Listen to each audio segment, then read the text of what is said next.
mucho se dice que Dios es amor. Es cierto.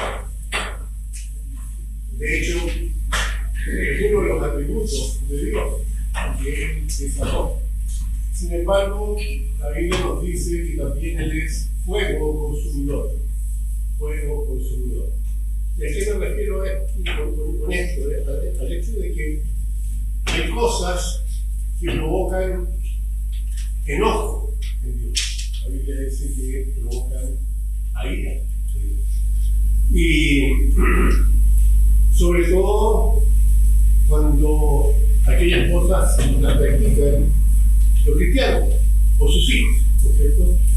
Sabemos que en la antigüedad había un pueblo escogido que sigue siendo el pueblo de Dios, el pueblo de Israel, pero a través del sacrificio del Señor Jesucristo, los que no éramos israelitas, éramos el pueblo de Dios, fuimos también adoptados como hijos por medio del sacrificio de nuestro Señor Jesucristo, aquellos que éramos gentiles. Así que, por un lado de que Dios se enoja con su pueblo, podemos bien hablar de que Dios se enoja con nosotros, también los cristianos. Hay un texto que leímos recién en la lectura bíblica, que es Números 11:1, que voy a tomar como texto el día de hoy, que dice que aconteció que el pueblo se quejó a oídos de Jehová, y lo oyó Jehová, y ardió su ira, y se encendió en ellos fuego de Jehová y consumió uno de los extremos del campamento. Este es un momento de oración. Padre Santo, damos gracias, Señor, por su palabra. Damos gracias por la obra del Espíritu Santo en nosotros, que es el que nos instruye, nos redarguye. Pedimos, Señor, que nuestros oídos estén atentos, que podamos nosotros sacar de nuestras cabezas cualquier cosa que no tenga relación con el deseo de ser intuido por usted. Pedimos, Señor, por aquellos que aún han tomado la decisión de aceptar a Cristo, por esta tercera vía de salvación, y para aquellos que ya somos hijos suyos, ya hemos tomado la decisión de tener a Cristo por nuestro Señor y Salvador, que podamos ser también edificados. En nombre de Cristo lo pedimos. Amén. Ahora, hay dos cosas que tenemos que tener en consideración al comenzar este tema hoy, y es que Dios nunca se enoja con la persona, sino que Dios se enoja con el pecado que comete la persona. Dios nos ama a todos por igual, y para Él todos los pecados tienen la misma connotación. No hay pecado, como alguna vez se nos enseñó, mortales y veniales. No, el pecado es pecado, no importa cómo sea el pecado cometido.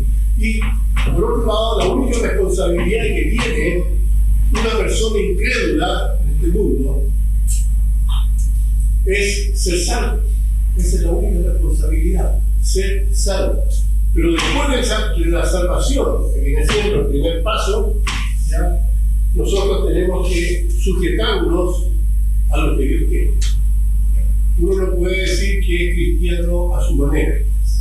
No hay distintas maneras de ser cristiano. Hay una sola manera de ser cristiano, y es teniendo a Cristo como Señor y Salvador y obedeciendo los preceptos que Dios nos instruye en su palabra.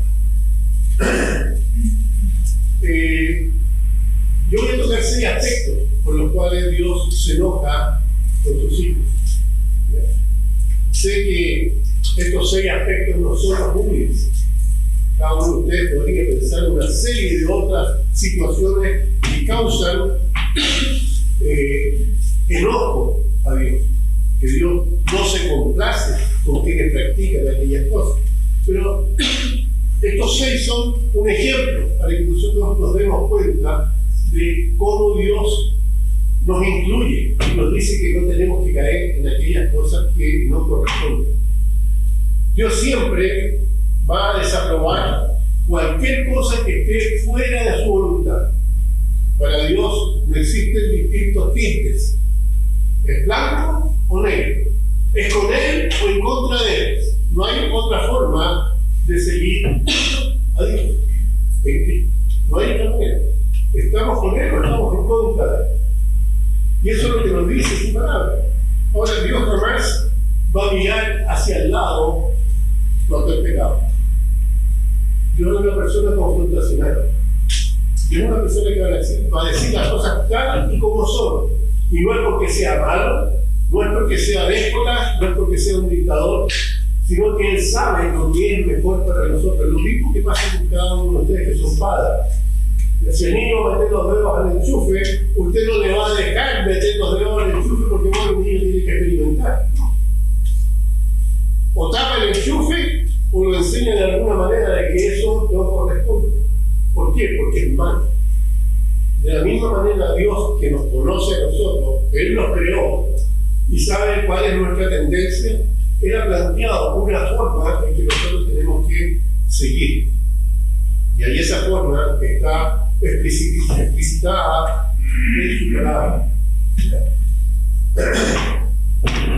Ahora, no nos olvidemos, Dios lo ve todo. Es una de las características de Dios. Él es omnisciente, Él es omnipresente. Son características de Él.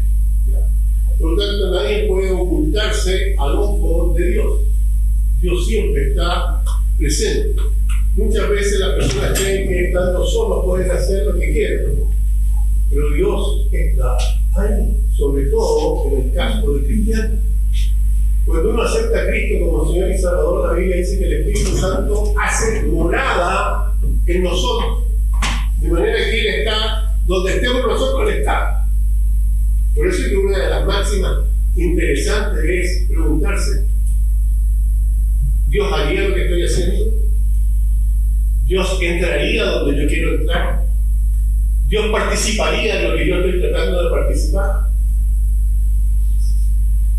Si ustedes no pueden imaginar a Dios en esas situaciones de que ustedes están por entrar, significa que no nos corresponde a nosotros. No se olviden, Él, en el caso del cristiano, Dios mora en la persona del Espíritu Santo en el corazón del cristiano. ¿Ya? Por eso que Dios lo ve todo. Ahora, cuando nosotros pecamos, cuando nosotros desobedecemos a Dios, la única manera de aplacar el enojo de Dios es a través del arrepentimiento y la confesión.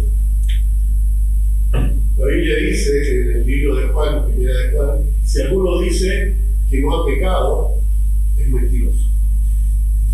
Y también nos dice que si alguno hubiere pecado, abogado tenemos con el Padre, a Jesucristo, el justo.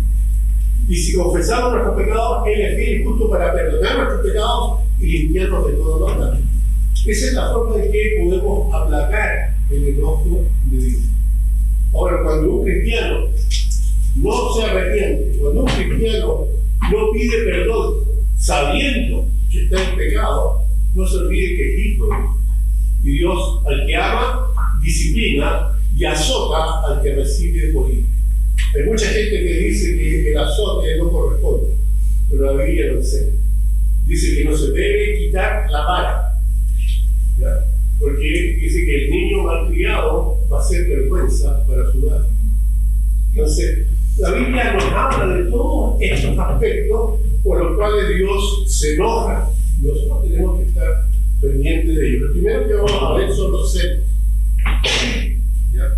Los celos. Fíjense que dentro de los frutos de la carne que están en contra del espíritu, están los celos, entre muchos otros. Dice que el fruto de la carne, ¿no es cierto? Ahí vamos a leer una porción ahí en Gálatas 5, 20, 21.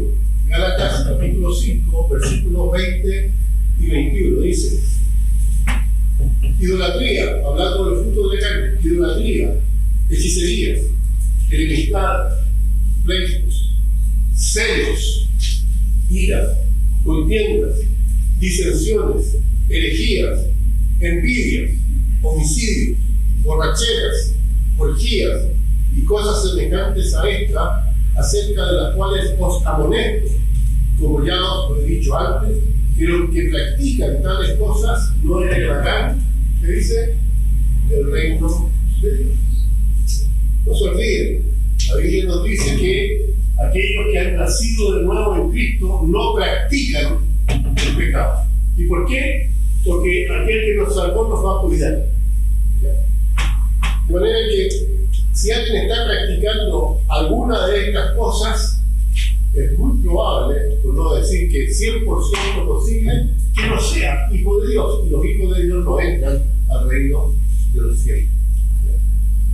Ahora, los celos, ¿de qué manera? ¿Cómo se manifiesta? Por ejemplo, celos entre nuestros padres.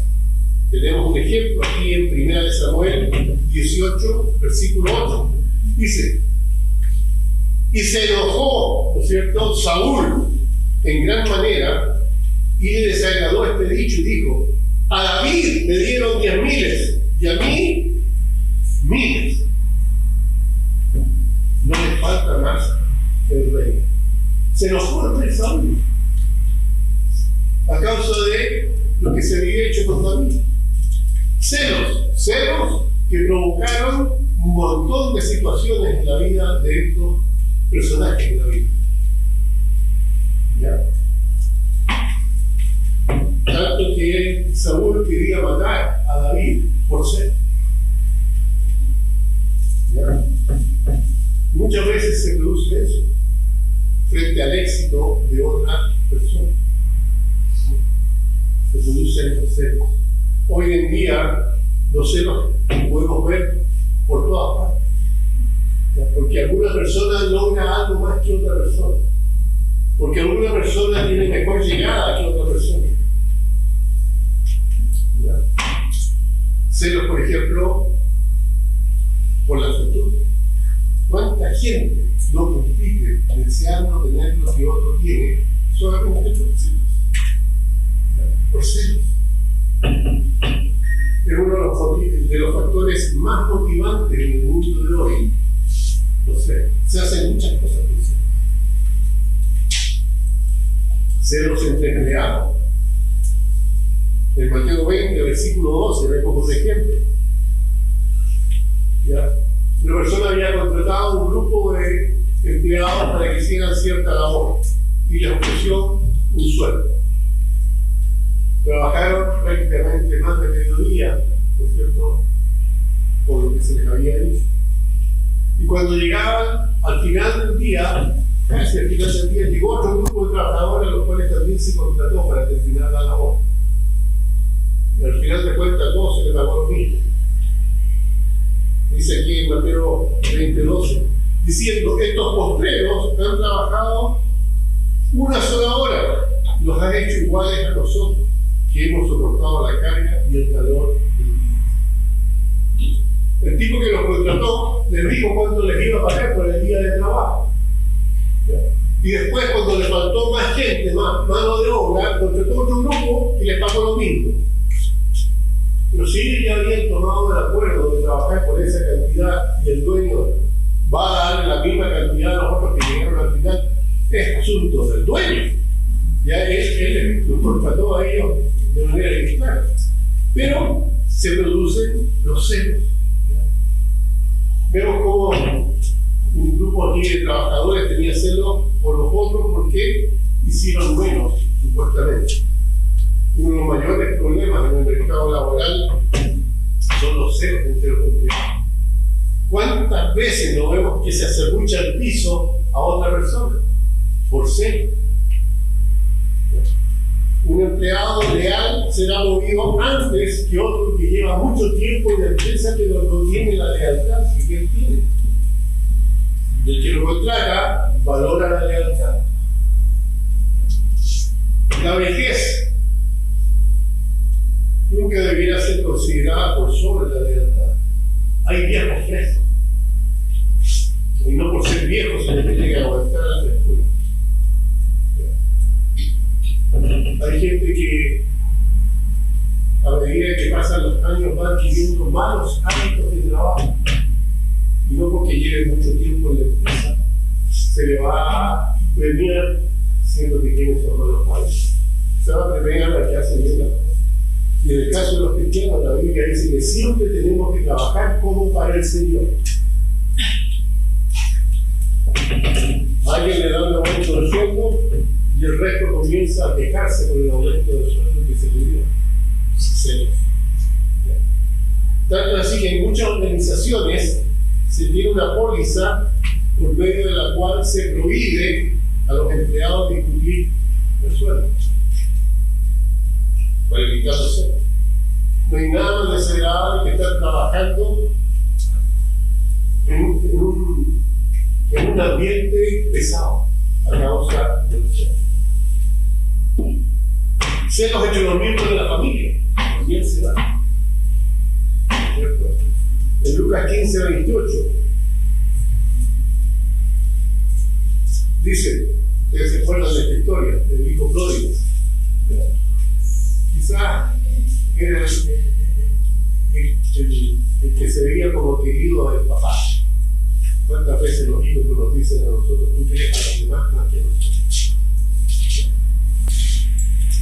A mí me pasa, a mi hija, ya dicen que la mamá tiene preferido que el hijo más que el hijo menor. Pero uno los quiere a todos por igual, a todos por igual. Resulta que aquí el papá del hijo menor quiso que le diera su herencia antes de tiempo. Y se fue a vivir lejos y malgastó la herencia. Todos conocemos la historia del hijo pródigo.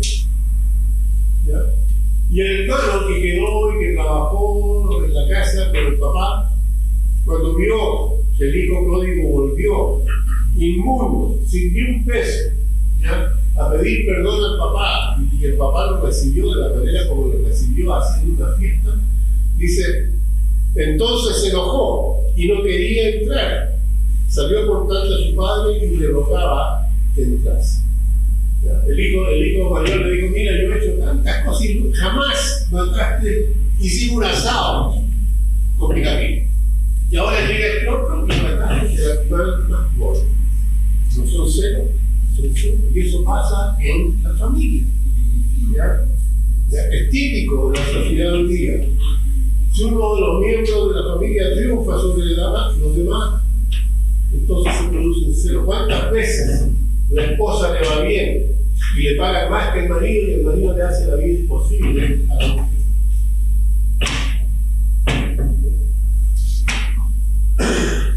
Si uno de los miembros de la familia parece recibir más atención, los otros sienten celo. Muchas veces los papás atienden al que se ve más débil. Apoyan al que está más débil. Y los demás se quejan. ¿Por qué? No, tú estás débil. Porque tenés cuidado. Se dice que había dos amigos que estaban cortando leña para la salamandra. Y el dueño tenía dos hijos. Uno tenía 8 y el otro tenía 6 años. Y mientras estos dos amigos estaban cortando leña para la salamandra, el niñito de 8 años fue a ayudarle en la medida de su fuerza, ¿no es cierto? Y cuando los amigos terminaron, uno de los amigos le pasó 3.000 pesos al chico. Al sábado siguiente volvieron a cortar la leña. Y cuando llegaron aparecieron más chiquititos. Y corrieron, me dice, con los guantes listos para ayudar a esta gente. Trabajó tan duro como el hermano y esperaba recibir también los 3.000 pesos. ¿Quién motivó al chiquitito a hacer lo mismo? Sin duda, él quería tener lo mismo que tenía, o lo que tenía su hermano. Volvamos de nuevo a Lucas 15, versículo 25 al 30, dice, y su hijo mayor estaba en el campo, y cuando vino, llegó cerca de la casa y oyó la música y las danzas, y llamando a uno de los criados le preguntó qué era aquello, y él le dijo, tu hermano ha venido, y tu padre ha hecho matar al becerro gordo, por haberle recibido buen y sano. Entonces se enojó y no quería entrar. Salió, por tanto, el padre y le rogaba que entrase. Mas él respondiendo dijo al padre, he aquí tantos años te sirvo, no habiéndote desobedecido jamás, y nunca me has dado ni un cabrito para gozarme con mis amigos. Pero cuando vino tu hijo, que ha consumido tus bienes con rameras, has hecho matar para él el becerro gordo. Sí. Hermanos, los celos te van a destruir a ti y a todos los que tú amas. Por eso es que es tan trágico, por eso es que Dios se enoja, Dios desaprueba los celos. Otra cosa que desaprueba a Dios, el orgullo. El orgullo. Santiago 4:6 dice, pero no Él da mayor gracia, dice.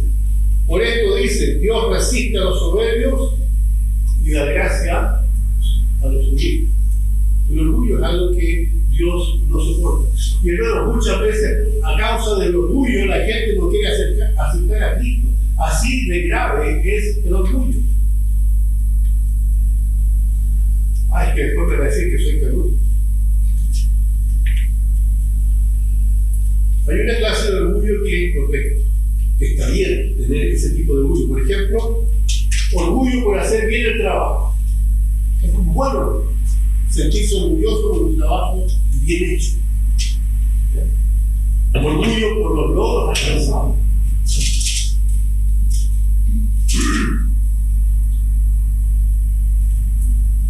Muchos trabajadores tratan de hacer lo mismo. Ustedes han oído muchas veces, por ejemplo, que la gente saca la vuelta, entonces se va a tomar su cafecito en el tiempo que debiera estar trabajando. Porque se tiene la idea, mientras menos trabajo y más me paguen, mejor. Nadie debería sentirse orgulloso de andar sacando la vuelta. Uno debería sentirse orgulloso de que cuando comience un trabajo lo termine y que lo termine bien, que se hagan bien las cosas. Ese es el orgullo correcto. Hay un orgullo que Dios detesta. Lo vamos a leer ahí en Proverbios 6, del 16 al 18, dice 6 cosas, dice, fíjense la palabra que ocupa la Biblia, 6 cosas aborrece Jehová. 6 cosas aborrece, le causan realmente molestia. Y aún 7 abomina su alma. ¿Y cuál es la primera? El orgullo. Los ojos altivos. Dice que Dios detesta los ojos altivos. Bueno, está también la lengua mentirosa, las manos derramadores de sangre inocente, el corazón que maquina pensamientos inicuos, los pies presurosos para correr, dice, al mal. Pero encabezando la lista está el orgullo. El orgullo. Aparentemente, si Dios, cada vez que Dios hace una lista en la Biblia, el que está primero, por alguna razón, está en primer lugar. Dios aborrece ese pecado más que los demás. El orgullo nos separa de hacer la voluntad de Dios.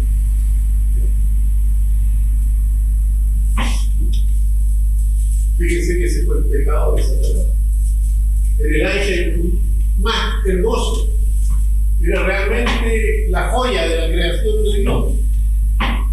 Pero él se sintió, se le subieron los humos a la cabeza, como decimos. Se sintió lo máximo. Tanto así que quiso ser Dios. El orgullo destruye. Dice el Proverbio 16, 18, antes del quebrantamiento es la soberbia. El orgullo. Y antes de la caída, la altivez destruye. ¿Es cierto? Es el orgullo lo que ha llevado a grandes personajes al fracaso, porque les impidió ese orgullo admitir que estaban equivocados. No hay nada de malo de decir me equivoqué y reconocer la equivocación. ¿Qué otra cosa detesta a Dios? La flojera. La flojera. En Efesios 5 dice, fíjese que cuando Adán pecó, Dios le dijo, tú vas a comer el pan producto del sudor de tu frente. En otras palabras, tú para comer, para vivir, vas a tener que trabajar. Desde el comienzo, Dios lo dice. En Efesios 5:16 dice, aprovechando bien el tiempo, porque los días son malos. ¿Ya? No es aprovechar el tiempo que el Señor nos da en la flojera. Está bien tener tiempo de esparcimiento, pero eso no es flojera. El ocio no es flojera. Perdón, el ocio es flojera. El esparcimiento no lo es. Los cristianos debiéramos usar el tiempo con sabiduría, lo dice la Biblia. Porque vamos a tener que dar cuenta a Dios. Vamos a tener que dar cuenta a Dios. En Mateo 12:36 dice, por ejemplo, mas yo digo que de toda palabra ociosa que hablen los hombres, de ella darán cuenta en el día del juicio. La Biblia nos dice que tú sí seas sí y tú no seas no. Las muchas palabras no sirven mucho. Es mejor actuar. Es mejor actuar. El Proverbio, capítulo 19:15, dice: la pereza, la flojera, hace caer en profundo sueño, y el alma negligente padecerá hambre. Lo dice la Biblia.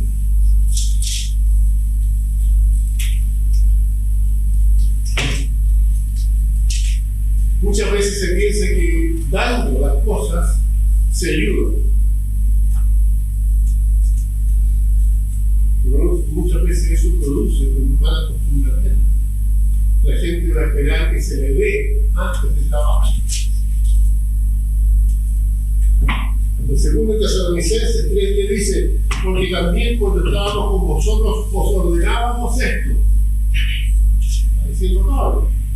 Nosotros les ordenábamos esto. ¿Qué cosa? Si alguno te dice no quiere trabajar,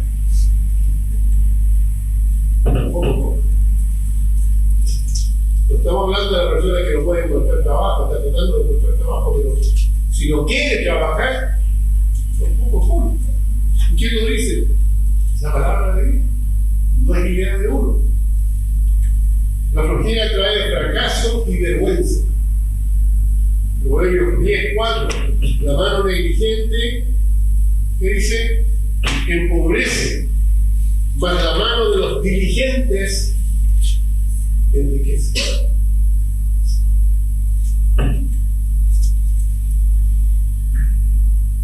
Proverbios 10, versículo 5. Es interesante lo que nos dice la palabra del Señor. Dice: el que recoge en el verano es hombre entendido. El que duerme en el tiempo de la siega es hijo de avergüenza.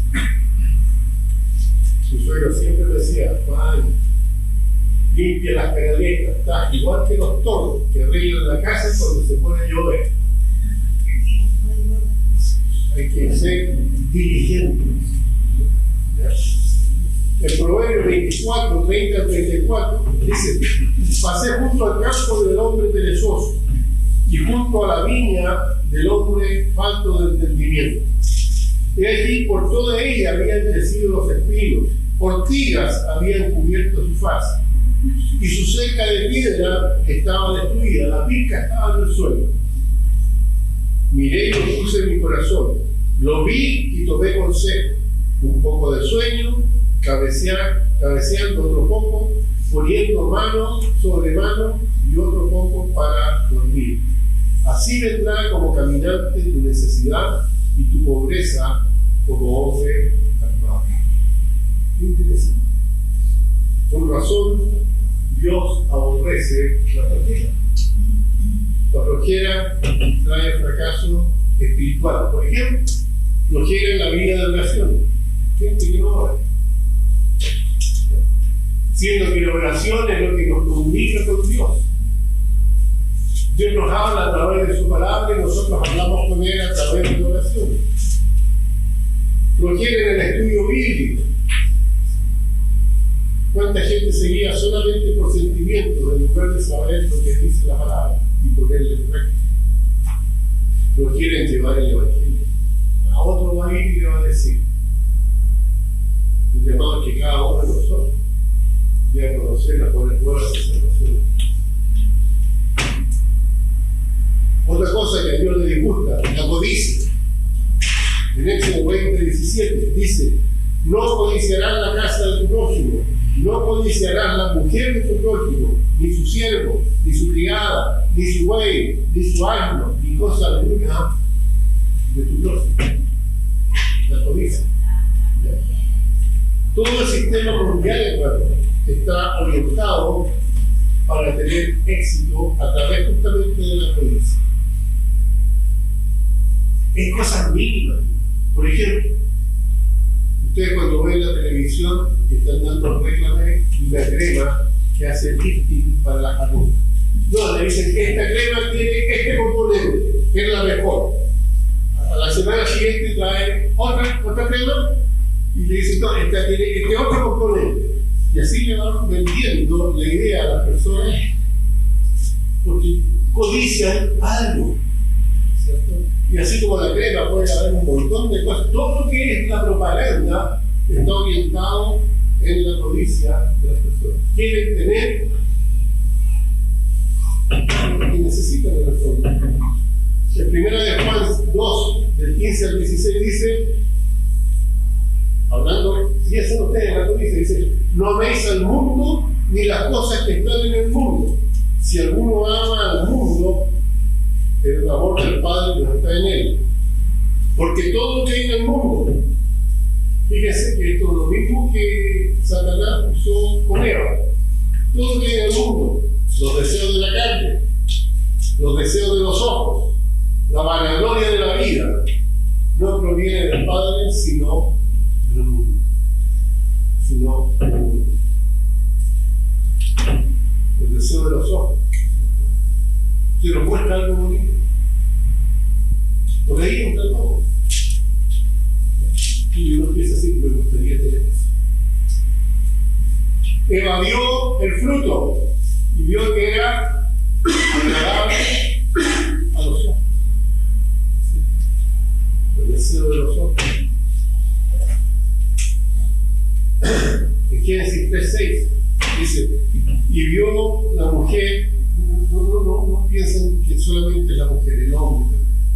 Este taladro, este ejecutor, y me gustaría tenerlo. Tengo uno en la casa, pero este otro tiene otra cosita mejor, ¿no es cierto? Así que no es solo la mujer, ¿ya? Y vio la mujer que el árbol era bueno para comer y que era agradable a los ojos y árbol codiciable para alcanzar sabiduría. Y tomó de su fruto y lo comió, y dio también a su marido, el cual, así como ella, comió. Y él es el culpable, no Eva. A Eva le hicieron eso. Entonces, parecía bueno. Y sabe, ella sabía que se suponía que no debía tomar. Pero la codicia creó ese apetito en ella, el deseo de los ojos. Ustedes conocen ese dicho, ¿no es cierto? ¿Cómo dice? Ojos que lo ven, es por los ojos que el corazón actúa. Hay que tener cuidado. ¿Ya? El deseo de la carne, el deseo de los ojos. El deseo de los ojos provoca el deseo de la carne. Y el deseo de la carne es originado por la codicia. Así que la codicia es pecado. Está dentro de los 10 mandamientos. En Éxodo 20:17 dice: no codiciarás. Le agrega todo lo que uno siempre codicia, lo que tiene el otro.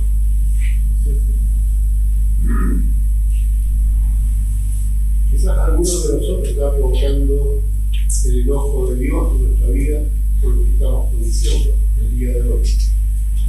La infidelidad, otra cosa que a Dios no le agrada. Lucas 16:12 dice: y si en lo ajeno no fuisteis fieles, ¿quién os dará lo que es vuestro? La infidelidad no es solamente la infidelidad entre el marido y la mujer, principalmente la infidelidad en contra de Dios. Vamos a cosechar siempre lo que sembramos. Si uno siembra infidelidad, va a cosechar infidelidad. Si uno siembra discordia, va a cosechar confusión. Y siempre trae consecuencias. Encontré una ilustración acerca de un soldado que sirvió en la guerra de Corea.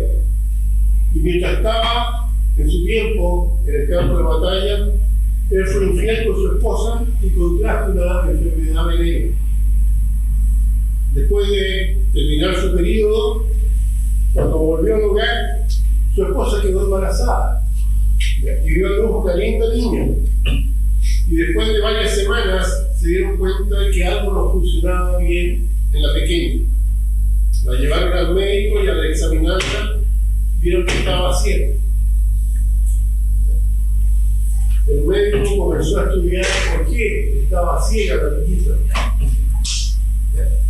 Y llamó al papá a la consulta, después de investigar. Y al llegar el padre, él comenzó a preguntarle a este hombre si alguna vez había sido infiel a su esposa. Al principio el hombre se sintió mal por lo que el médico le estaba preguntando, pero al final reconoció que sí. Y el médico le dijo que esa había sido la causa de la ceguera de su hijo. La enfermedad venérea, producto de la infidelidad.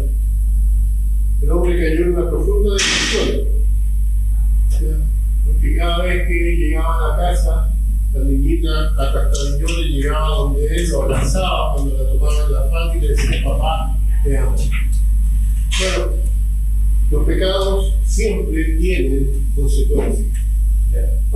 Y la infidelidad es algo que el Señor no soporta. Lo último que vamos a ver es la deshonestidad. La deshonestidad para muchas personas es una necesidad, o más bien dicho, la honestidad para muchas personas es una necesidad, porque son personas deshonestas por naturaleza. Les cuesta decir la verdad.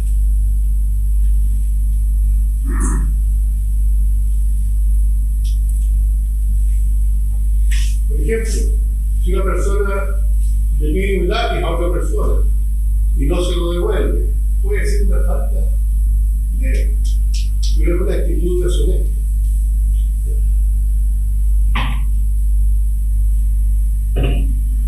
Con esa actitud, esa misma persona podría robarse un banco o podría robarse un auto o cualquier cosa. ¿Cuántas veces se quejan en las oficinas porque las personas se llevan los lápices, se llevan las bombas, se llevan los clips para la casa? Son pequeñas cosas que hablan de una actitud deshonesta. Se basa en el hecho de que quizás nadie está mirando. Si una persona se encuentra a varios kilómetros de la casa, piensa que no es necesario ser tan honesto, total, nadie lo conoce. Y la honestidad se tira por la ventana. Nosotros queremos ser muchas veces nuestros propios jueces de nuestra honestidad. Piensen ustedes, por ejemplo, si Dios se agrada cuando engañamos al impuesto interno. Ahora está todo este asunto del CAE, algo que aparece en todas las noticias.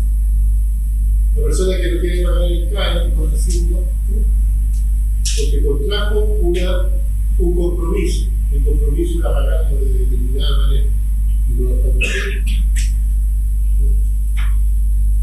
Algunos piensan que porque no tienen plata, no tienen la obligación de pagar. Como se adquiere un compromiso, por eso que fíjense que la Biblia nos insta a no pagar con crédito. Mejor es ahorrar y pagar, pero no meterse en crédito. Muchas veces nosotros, yo antes de ser pastor era visitador médico. Y fue cuando cuando llegaron las tarjetas Visa y Mastercard. Y llegaron al laboratorio, todos con las dos tarjetas. Pasó un poco de tiempo y teníamos reventadas las tarjetas, porque íbamos al supermercado y comprábamos con la tarjeta de crédito. Al final, yo le dije al Señor que existía la posibilidad de... Me llamaba la atención el servicio al Señor. Pero es que el Señor te lo dice, si me echan del laboratorio, si quiero sin ninguna deuda, si a pesar de que tengo tantos conocidos en nuestro laboratorio, ningún currículum me sirve, ya, voy a entender que tú quieres que yo te sirva a ti. Y dentro de todo, el Señor me respondió con una bofetada y sucedió todo lo que me pasó. Esa vez tuve un premio de venta, pero la persona me dijo, nosotros no necesitamos más su servicio. Y me echó. Y con el desahucio pude pagar las tarjetas de crédito, porque ya estaba hasta el cuello. No es bueno el crédito, para nada, para nada. Si uno no tiene plata, no debería comprar. Son muchos los hijos de padres cristianos, ¿ya?, que le mienten a los papás con respecto a dónde van o qué actividad van a hacer. Resulta que después de tener permiso, se van para otro lado. Y hacen lo que saben que el papá y la mamá no querían que hicieran.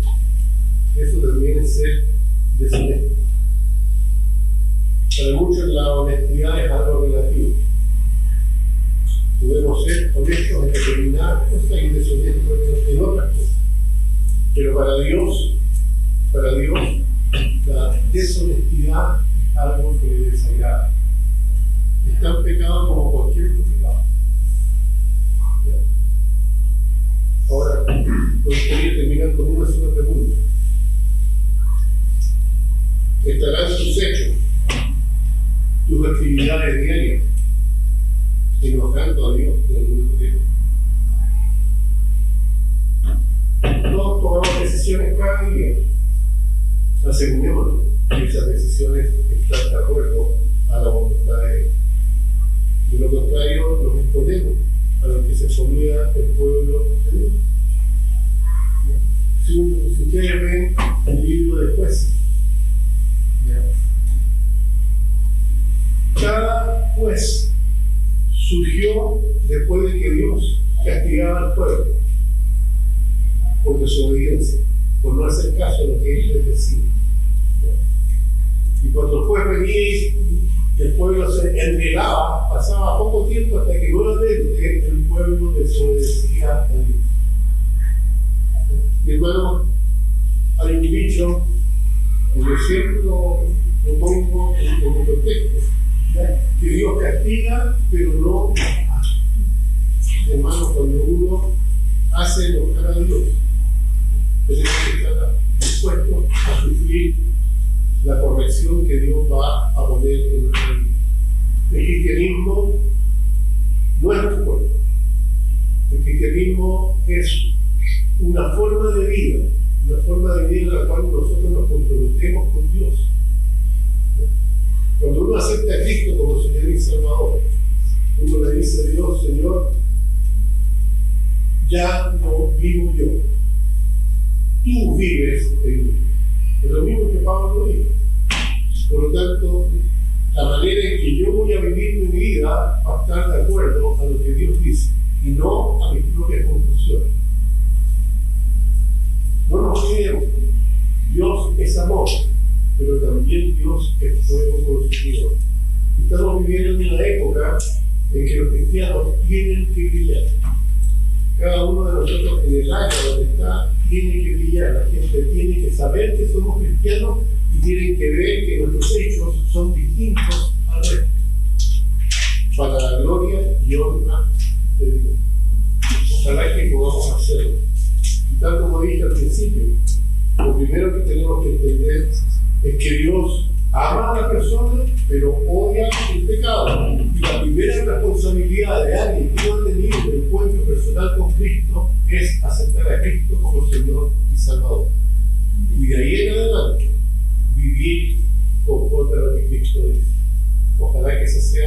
el deseo. Vamos a inclinar los rostros. Vamos a dar un momento de oración. Padre Santo, damos gracias, Señor, por este tiempo. Damos gracias, Padre Celestial, por la obra de su Espíritu Santo en nosotros. Ayúdanos, Señor, a tomar su palabra, a ponerla en práctica, a no ser oidores olvidadizos, a no buscar su enojo, todo lo contrario. Que procuremos, Señor, que nuestra vida sea un honor grato a usted. Pedimos por aquellos, Señor, que aún no han tomado la decisión de aceptar a